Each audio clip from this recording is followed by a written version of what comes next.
Hello students, good morning to all of you. I am Pramir Yadav sir, physics faculty. Dear student, in our today lecture we discuss about our most important next unit laws of motion. ठीक है बेटे, आपके 2 units complete हो चुके हैं, आपको उनको अच्छे से स्टडी करना है। अब हम स्टार्ट करते हैं अपना थर्ड यूनिट जिसका नाम है लॉज ऑफ मोशन। बेटे इस यूनिट में हमने इसको 2 पार्ट में डिवाइड किया हुआ है। फर्स्ट पार्ट आपका होगा मोशन एंड सेकंड पार्ट आपका होगा फ्रिक्शन। ठीक है, तो बेटे ये जो पार्ट है इसका भी आप अपने डेली लाइफ में यूज करेंगे। काफी इंटरेस्टिंग इसमें फैक्ट हैं। ठीक है, काफी इंटरेस्टिंग टॉपिक है। आप मान लीजिए जैसे जैसे आप इसको स्टडी करते जाएंगे तो आपको ये महसूस नहीं होगा कि आप चीजों को पढ़ रहे हैं। आपको ये लगेगा कि हम चीजों को डेली लाइफ में इम्प्लीमेंट कर रहे हैं, तो हमें उन चीजों का यूज हम यहाँ से ले रहे हैं। जो भी चीजें आप डेली लाइफ में यूज कर रहे हैं तो उनको आप फिजिक्स में जो कंसेप्ट हम आप पढ़ेंगे उन सभी को आप उसमें इम्प्लीमेंट कर सकते हैं और आप कर रहे हैं। ठीक है, अब आपको ये नोन होगा कि आप कैसे फिजिक्स को डेली लाइफ में यूज कर रहे हैं। ठीक है, सो डियर स्टूडेंट, आपके आज के लेक्चर को हम स्टार्ट करते हैं अपने न्यू टॉपिक के साथ। बेटे आज का टॉपिक अपना स्टार्ट होता है फोर्स से। ठीक है, देखो बेटे फोर्स होता क्या है। बेटे किसी भी ऑब्जेक्ट के स्टेट को अगर आपको चेंज करना है, चाहे रेस्ट हो, मोशन हो, डायरेक्शन हो, इन सभी को आपको चेंज करना है तो आपको उस पर कुछ फोर्स एक्सर्ट करना होता है। ठीक है, विदाउट फोर्स कोई भी इफेक्ट पॉसिबल नहीं है। तो सिंपल वे में हम ये कह सकते हैं फोर्स, बेटे ध्यान से समझना, force is an external effort in the form of push or pull, in the form of push or pull which बेटे ध्यान सुनना, फोर्स एक एक्सटर्नल एफर्ट है किसके फॉर्म में, in the form of push और पुल। अब देखो इसकी हेल्प से आप क्या करोगे बेटे, कंडीशन आपके पास ये होगा। अब मान लीजिए कि आपके पास ये कोई एक ऑब्जेक्ट है, बेटे केयरफुली समझना डायग्रामेटिकली चीजों को। आपके पास ये कोई ऑब्जेक्ट है, ये ऑब्जेक्ट रेस्ट में है, किसमें, रेस्ट में। अब हम चाहते हैं कि ये ऑब्जेक्ट रेस्ट से किसमें आ जाए, मोशन में आ जाए। ठीक है, तो हमने इस ऑब्जेक्ट पे क्या एक्सर्ट किया, कुछ फोर्स अप्लाई किया। ठीक है, फोर्स अप्लाई करने से ये ऑब्जेक्ट बेटे मान लो किसमें आ गया, मोशन में आ गया। तो इस ऑब्जेक्ट के स्टेट को रेस्ट से मोशन में आपने चेंज किया, किसके हेल्प से, with the help of an external effort, this is called force. ठीक है, सेकेंडली आप मान लीजिए ये ऑब्जेक्ट मोशन में है, मूविंग स्टेट में है, हम चाहते हैं कि ये ऑब्जेक्ट रेस्ट पे आ जाए। ठीक है, तो आपने क्या किया, इस पे कुछ एक्सटर्नल फोर्स अप्लाई किया जिससे किसमें आ गया, रेस्ट में आ गया। अरे हाँ या ना। तो बेटे किसी भी ऑब्जेक्ट के पोजीशन स्टेट को चेंज आपको करना है तो आप किसकी हेल्प से कर पाएंगे, with the help of an force. ठीक है, with the help of a force. ठीक है, अब देखो भाई फोर्स की हेल्प से आप क्या कर सकते हैं, force is an external effort in the form of push और पुल which produce or tries to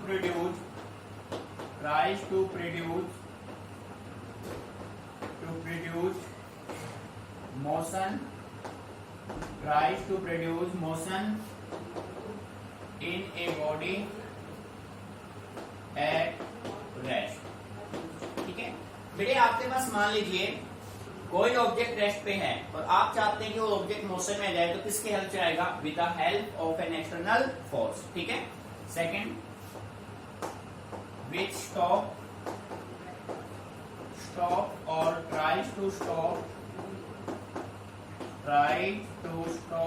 a moving body या मूविंग ऑब्जेक्ट। ठीक है बेटे, मान लीजिए आपके पास कोई मूविंग ऑब्जेक्ट है, उस मूविंग ऑब्जेक्ट को आप रेस्ट में लेकर आना चाहते हैं तो आप किसका यूज करेंगे, एक्सटर्नल फोर्स का। ठीक है, नंबर 3, डायरेक्शन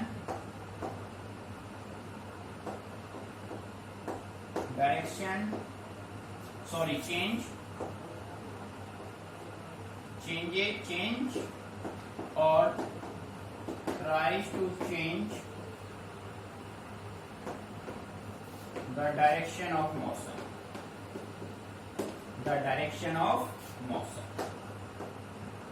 देखो बेटे ध्यान से, भाई किसी भी ऑब्जेक्ट के डायरेक्शन को आपको चेंज करना है तो बेटे उसके लिए भी आपको एक एक्सटर्नल एफर्ट का रिक्वायरमेंट होगा। That external effort is said to be force. ठीक है, तो बेटे सिंपल वे में मैं ये कह सकता हूँ फोर्स इज द पुशिंग और pulling effect of an object. किसी भी ऑब्जेक्ट का पुशिंग और पुलिंग इफेक्ट आपका क्या होता है, और क्या होता है, फोर्स होता है। ठीक है बेटे, अच्छे से क्लियर। तो बेटे आप फोर्स के हेल्प से अगर कोई ऑब्जेक्ट अपना किसमें है, रेस्ट में है, तो रेस्ट से आप उसको मोशन में लेके आ सकते हो। मोशन में लेके आने के लिए क्या कर रहे हो, ट्राई कर रहे हो। प्रोड्यूस या तो कंप्लीट मोशन में आ जाएगा या फिर मोशन में आने वाला है, आप ट्राई कर रहे हैं। या तो कंप्लीटली स्टॉप हो जाएगा या फिर स्टॉप होने वाला है, या तो उसका डायरेक्शन चेंज हो जाएगा या फिर डायरेक्शन चेंज होने वाला है। मीनिंग समझ में आ रहा है। तो बेटे ये सिंपल डेफिनेशन है फोर्स का। ठीक है, अब हम बात करते हैं एसआई यूनिट ऑफ फोर्स। तो बेटे फोर्स का जो एसआई यूनिट होता है वो आपका होता है न्यूटन। ठीक है, क्या होता है भाई, न्यूटन। और बेटे इसका सिंबल होता है कैपिटल एन। फोर्स का सीजीएस यूनिट आपका होता है डायन, जैसा कि आपने फर्स्ट यूनिट में स्टडी किया था। ठीक है, तो बेटे फोर्स के डेफिनेशन को नोट कर लीजिए, फिर नेक्स्ट टॉपिक पे चलते हैं। क्लियर, अच्छे से ऑब्जर्व कीजिए एक एक पॉइंट को समझ के।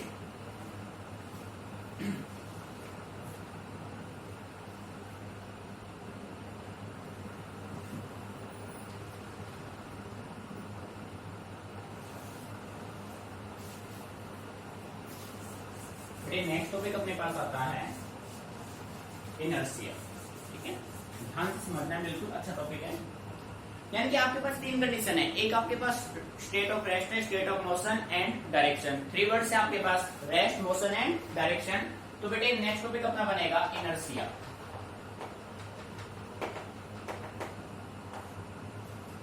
सिंपल वे में मैं ये कह सकता हूं, इनर्शिया किसी भी बॉडी का क्या होगा, it is the inability of a body to change the state of rest, motion और डायरेक्शन ऑफ मोशन। ठीक है बेटे, किसी भी बॉडी के स्टेट को चेंज करना वो क्या होगा, इनर्शिया होगा। ठीक है, तो हम कह सकते हैं it is the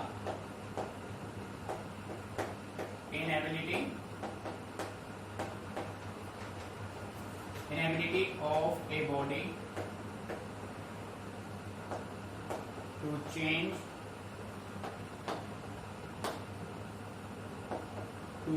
the state of rest, motion और डायरेक्शन ऑफ मोशन।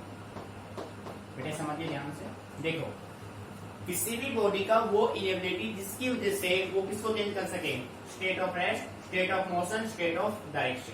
ठीक है, वो बेटे क्या होगा, इनर्शिया होगा। ठीक है, अच्छे से समझना। तो बेटे इसी की वजह से आप कह सकते हो इनर्शिया ना तो आपका फिजिकल क्वांटिटी, सॉरी ना तो स्केलर क्वांटिटी है, ना ही वेक्टर क्वांटिटी है। इसी वजह से इनर्शिया को हम बोलते हैं टेंजोर। ठीक है, टेंजोर मीन्स एक ऐसा फिजिकल क्वांटिटी जो ना तो स्केलर है ना ही वेक्टर है। ठीक है, अब बेटे बात करते हैं टाइप्स की। तो बेटे डेफिनेशन में टाइप इसने इंडिकेट कर रखे हैं भाई, rest, motion, direction of motion. तो इसी के बेस पे हम कह सकते हैं जो अपना इनर्शिया होता है वो थ्री टाइप्स का होता है। ठीक है, तो यहां पे मैं नोट कर देता हूं, inertia is of three types. ठीक है बेटे, जो फर्स्ट टाइप आपका होगा वो आपका होगा इनर्शिया ऑफ रेस्ट, सेकंड आपका होगा inertia of motion, inertia of motion, third one आपका होगा इनर्शिया ऑफ डायरेक्शन। ठीक है, अब बेटे ध्यान से सुनना, अपने पास थ्री टाइप्स हो गए, inertia of rest, inertia of motion and inertia of direction.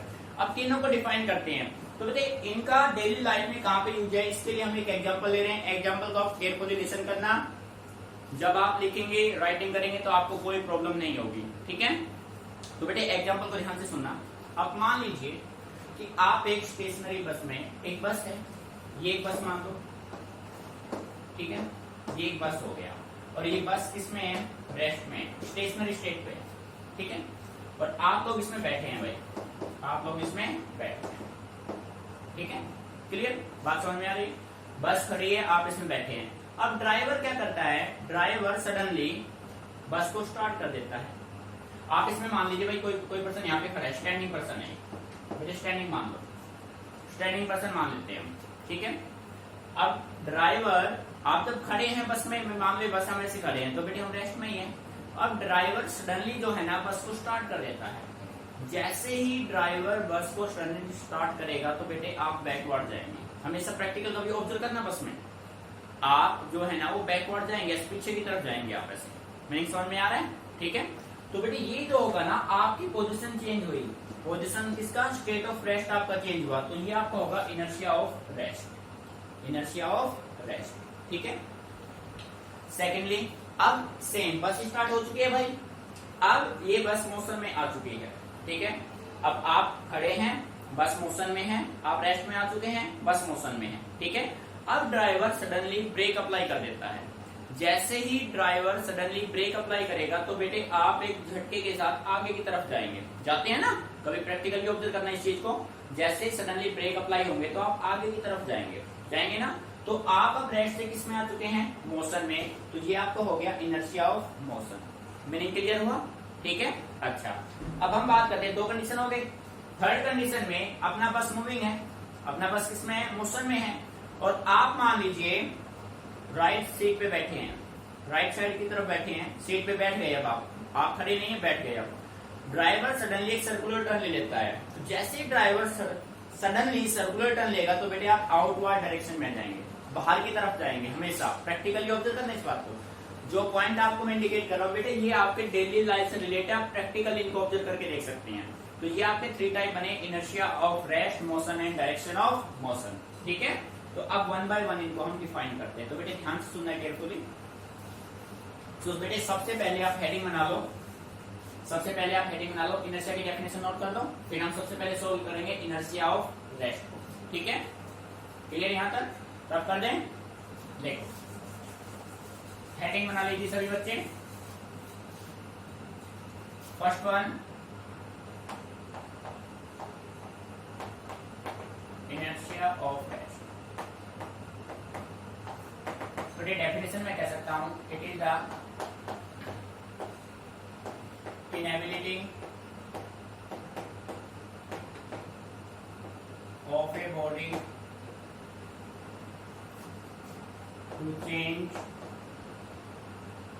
to change the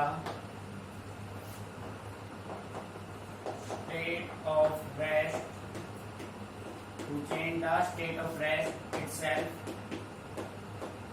to change the state of rest itself is called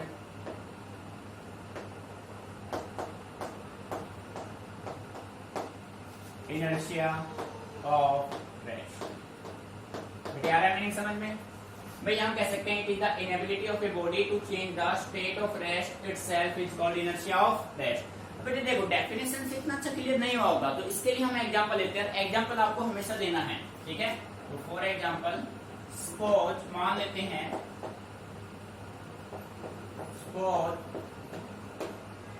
we are standing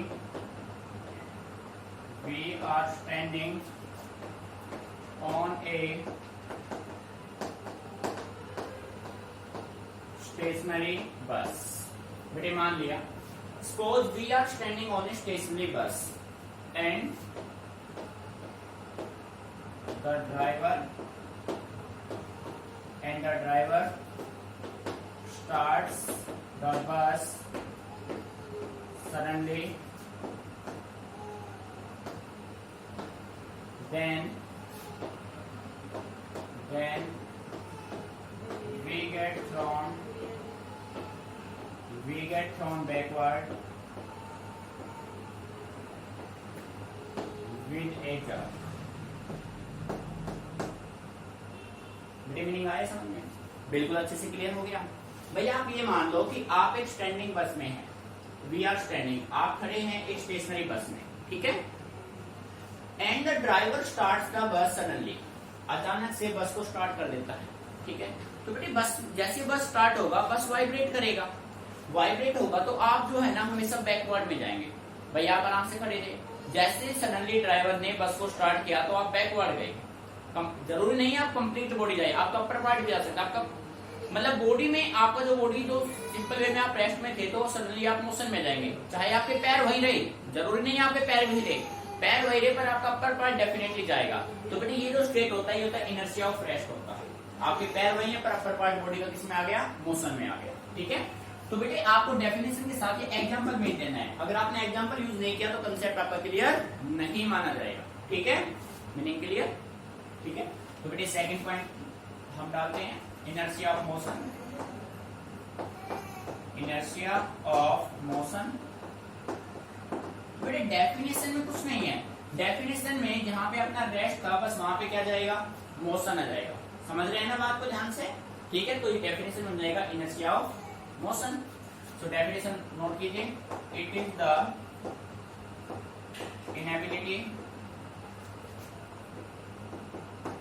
inability of a body to change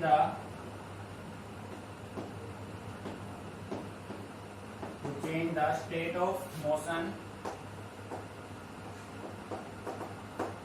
itself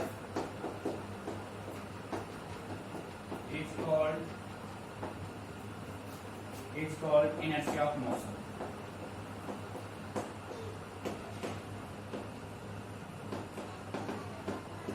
बेटे clear, बस एक single word change किया आपने, rest के बजाय यहाँ पे क्या ले लिया, मोशन। तो बेटे डेफिनेशन कुछ भी नहीं है, मेन जो है वो आपका एग्जांपल है।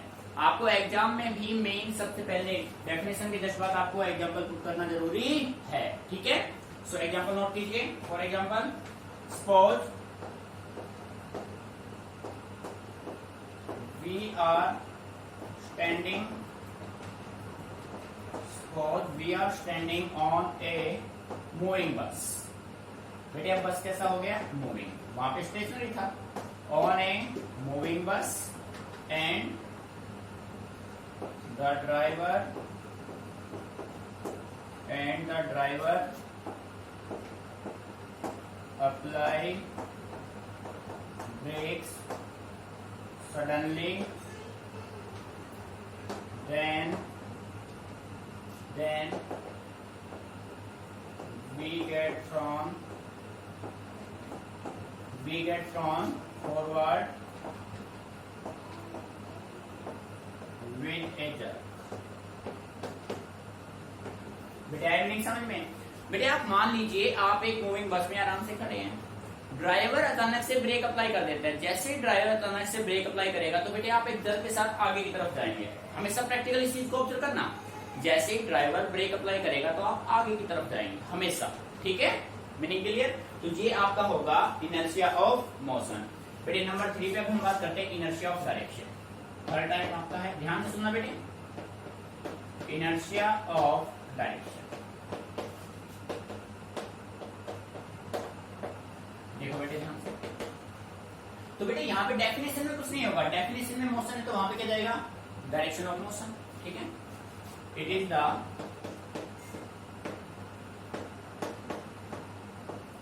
inability of a body to change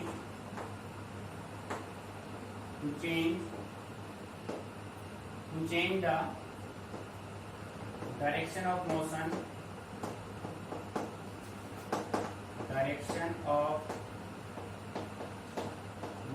of body itself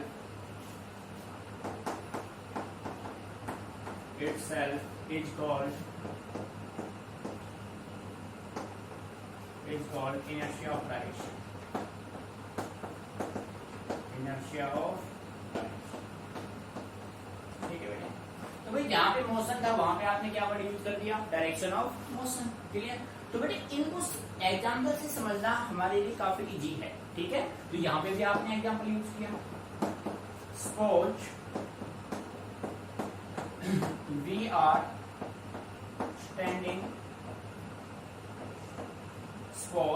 are standing on a moving bus। Sorry, standing मतलब आप सिटिंग लिख लो।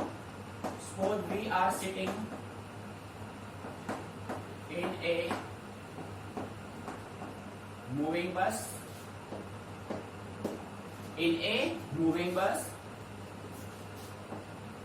and the driver takes a circular turn when we get thrown outward. देखो बेटे ध्यान से, तीनों type आपके हो गए डेली लाइफ से, आप इसका रिलेट कर सकते हैं। कंप्लीट लॉ ऑफ मोशन कुछ नहीं है, जो आप डेली लाइफ में यूज करते हो कंप्लीट बेटे लॉ ऑफ मोशन फिजिक्स है। अभी तक आपको पता नहीं था कि फिजिक्स आप कैसे यूज कर रहे हैं, आप कर रहे थे बट आपको नोन नहीं था। अब आप जब फिजिक्स को अच्छे से स्टडी करेंगे तो उसके बेस पे आप ये बता पाएंगे, आपको अपने आप महसूस होगा कि डेली लाइफ में फिजिक्स का कितना इंपॉर्टेंस है। ठीक है, तो देखो भाई इनर्शिया के 3 टाइप आपने बनाए, inertia of rest, inertia of motion, inertia of direction. तीनों को हमने एक बेसिक एग्जांपल से प्रूव किया। रेस्ट की हम बात करें तो बेटे आप कह सकते हो, मान लीजिए आप एक स्टेशनरी बस में स्टैंडिंग है, ठीक है, ड्राइवर सडनली बस को स्टार्ट करेगा तो आप एक जर के साथ बैकवर्ड डायरेक्शन में जाएंगे। जरूरी नहीं है आप कंप्लीटली जाओ बेटे, आपके फुट वहीं पे रहे, आपका अपर पार्ट बैकवर्ड रहे। ठीक है, प्रैक्टिकली ऑब्जर्व करना। सेकेंडली मोशन की बात करें, अब आपको हमने स्टैंडिंग किया एक मूविंग बस में, ड्राइवर जैसे सडनली ब्रेक अप्लाई करेगा तो आप हमेशा आगे की तरफ जाएंगे। प्रैक्टिकली ऑब्जर्वेशन है बेटे ये। ठीक है, इस तीनों एग्जांपल को अच्छे से ऑब्जर्व कीजिए, कोई भी पॉइंट समझ में नहीं आ रहा तो आप डिस्कस कीजिए। ठीक है बेटे, note it down.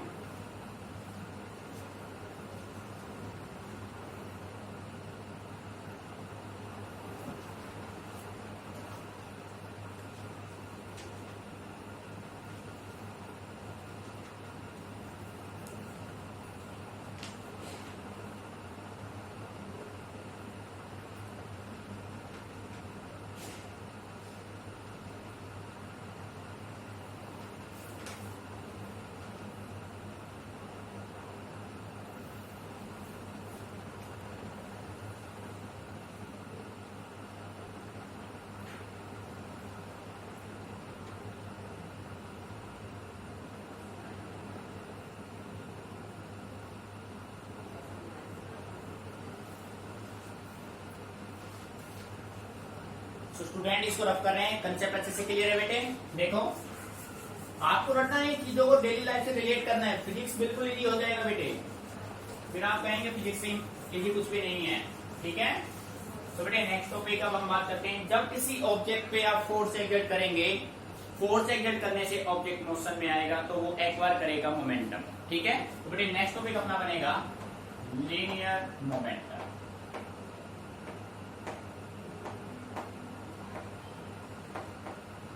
Linear momentum represented by symbol P।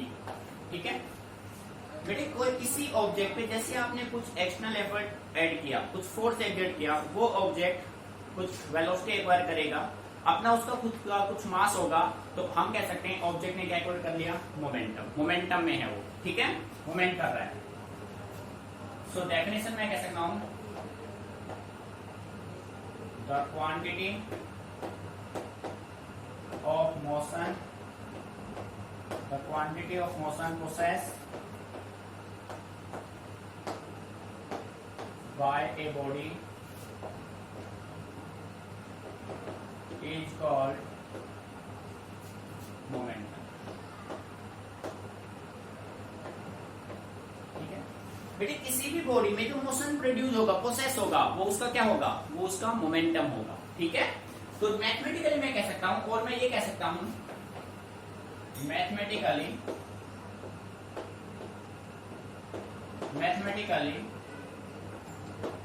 It is equal to the product of mass and velocity. बेटे ध्यान दीजिए, मैथमेटिकली जो मोमेंटम है वो किसका प्रोडक्ट है, मास एंड वेलोसिटी का। ठीक है, सो बेटे मैं ऐसे राइट कर सकता हूं, P is equal to M। Mass और वेलोसिटी का जो प्रोडक्ट होगा वो बेटे क्या होगा, वो मोमेंटम होगा। वो क्या होगा, मोमेंटम होगा। ठीक है, कौन सा मोमेंटम, लीनियर मोमेंटम। बेटे इसके SI यूनिट की बात करें, SI यूनिट तो देखो इसके बेस पे मास का किलोग्राम, वेलोसिटी का मीटर पर सेकंड। ठीक है, मीनिंग समझ में आ रहा है बेटा। इसका जो सीजीएस यूनिट की हम बात करें, किलोग्राम किस में कन्वर्ट होगा, ग्राम, मीटर किस में होगा, सेंटीमीटर, और सेकंड तो भाई सेकंड ही रहेगा। ठीक है बेटे, क्वांटिटी पूछा जाए, क्वांटिटी कैसे है, क्वांटिटी है ये आपका वेक्टर। कैसा क्वांटिटी है भाई, वेक्टर क्वांटिटी है। फिर आपसे पूछा जाएगा इसका डायमेंशन फॉर्मूला, डायमेंशनल फॉर्मूला, जिसको शॉर्टकट में आप क्या यूज करते हैं, डीएफ। तो बेटे इसका जो डायमेंशन फॉर्मूला होगा वो आपका होगा m1 L1 T माइनस 1। ठीक है, मीनिंग समझ में आ रहा है भाई, क्लियर। तो बेटे अब देखो, the quantity of motion possessed by the body is called, possessed by a body is called momentum. कौन सा मोमेंटम, लीनियर मोमेंटम। ठीक है, mathematically it is equal to the product of mass and velocity, p equal to small p equal to m into v। बेटे ऐसा unit होगा kilogram metre per second, CGS unit होगा gram centimetre per second, quantity होगा vector, dimensional formula बनेगा m1 L1 T minus 1। ठीक है, अब देखो डायग्रामेटिकली हम समझना चाहे तो आप ये मान लो कि आपके पास ये कोई एक ऑब्जेक्ट है जिसका मास है m। इस ऑब्जेक्ट पे आपने कुछ एक्सटर्नल एफर्ट यूज किया F। बेटे बात समझ आ रही है, जैसे आप किसी भी ऑब्जेक्ट पे कुछ एक्सटर्नल एफर्ट देंगे तो वो कुछ वेलोसिटी एक्वायर करेगा, और वो वेलोसिटी क्या हो गया, v। तो बेटे फोर्स एक्सर्ट करने से मास इनटू वेलोसिटी अपना लीनियर मोमेंटम। बात समझ आ रही है। और जैसे जैसे आप फोर्स की वैल्यू को चेंज करेंगे तो मोमेंटम की वैल्यू भी क्या होगी, चेंज। ठीक है, फोर्स की वैल्यू चेंज करने से मोमेंटम की वैल्यू भी क्या होगी, चेंज होगी। ठीक है, तो इसी के बेस पे फिर हम नेक्स्ट टॉपिक में करेंगे Newton's laws of motion. Clear बेटे यहाँ तक। अब हम इनके ग्राफ ड्रॉ कर लेते हैं। बेटे इस रिलेशन से अपने पास 3 वेरिएबल हैं, 3 वेरिएबल में से किसी एक वेरिएबल को हम कांस्टेंट मान के बाकी 2 वेरिएबल्स में हम ग्राफ ड्रॉ करते हैं। ठीक है, तो हेडिंग बना लीजिए, ग्राफ फॉर लीनियर मोमेंटम।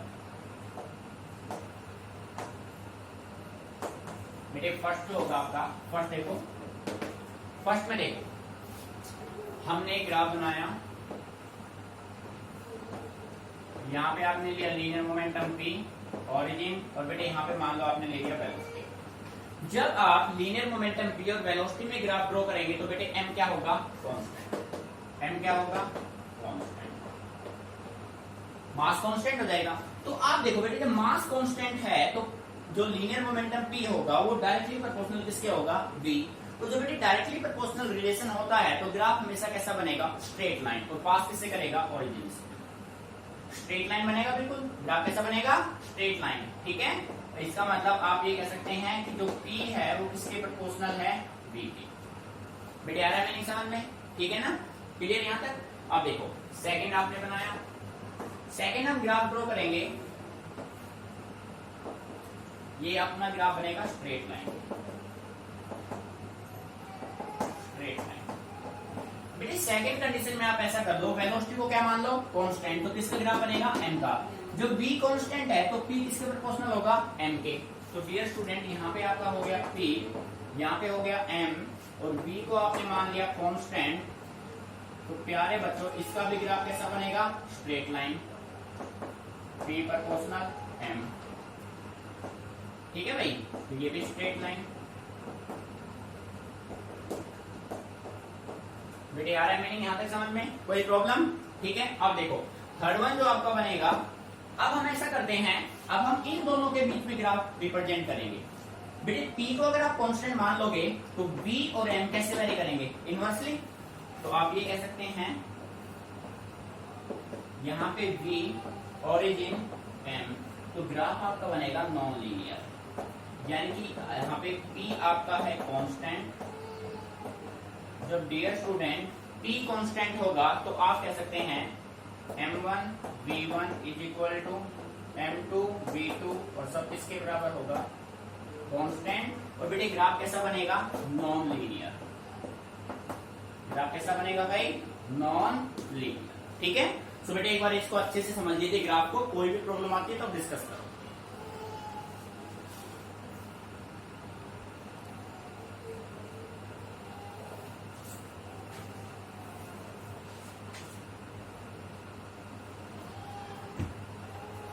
बेटे मीनिंग समझ में आ रहा है? बेटे ग्राफ देखो हमने इस रिलेशन से बनाए हैं, अगर हम m को कांस्टेंट मानते हैं तो p प्रोपोर्शनल होगा v, जब p प्रोपोर्शनल v होगा तो ग्राफ अपना ये बनेगा, इस साइड p ट्रेवल करेगा, इस साइड p, ठीक है। जब हम मान लेंगे कि भाई v कांस्टेंट है, वेलोसिटी कांस्टेंट है, तो p प्रोपोर्शनल होगा m, तो अपना ग्राफ ये बनेगा, तो m इस साइड और p इस साइड। मीनिंग समझ में आ रहा है? दोनों ग्राफ स्ट्रेट लाइन बन रहे हैं। बेटे थर्ड कंडीशन में आपने क्या किया, थर्ड कंडीशन में आपने मोमेंटम को, लीनियर मोमेंटम p को कांस्टेंट मान लिया, तो ये कांस्टेंट होगा तो m भी अपना क्या होगा, कांस्टेंट होगा। तो बेटे m और v कैसे वेरी करेंगे, इनवर्सली, तो ग्राफ आपको कैसा बनेगा, नॉन लीनियर बनेगा। आप कह सकते हैं m1v1 इक्वल टू m2v2, सब v2 किसके बराबर होगा बेटे, कांस्टेंट के, ठीक है। तो बेटे ग्राफ रटने नहीं है कि भाई ऐसे बना था, ऐसे सीधा था, रटना नहीं है, आपको कंसेप्ट से समझना है कि ग्राफ ड्रॉ कैसे होते हैं, ठीक है, ताकि जब आप न्यूमेरिकल सोल्व करेंगे ग्राफिकल तो आपको कोई प्रॉब्लम नहीं हो। बात समझ आ रही? तो बेटे जो भी आपको कराए इसको अच्छे से करना है, एक एक पॉइंट को समझ के चीजों को माइंड में डालना है, प्रैक्टिकली यूज लेना लाइफ में, ठीक है। भाई साइंस पढ़ने का मतलब यही है कि आप उसको डेली लाइफ में यूज में ले, ठीक है, मीनिंग क्लियर। तो बेटे कैसे आप इनको डेली लाइफ में यूज ले रहे हैं वो हम आपको पहले ही क्लियर कर चुके हैं, ठीक है।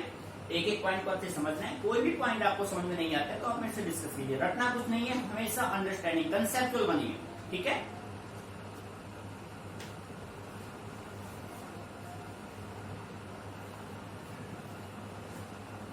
ये क्वांटिटी था भाई।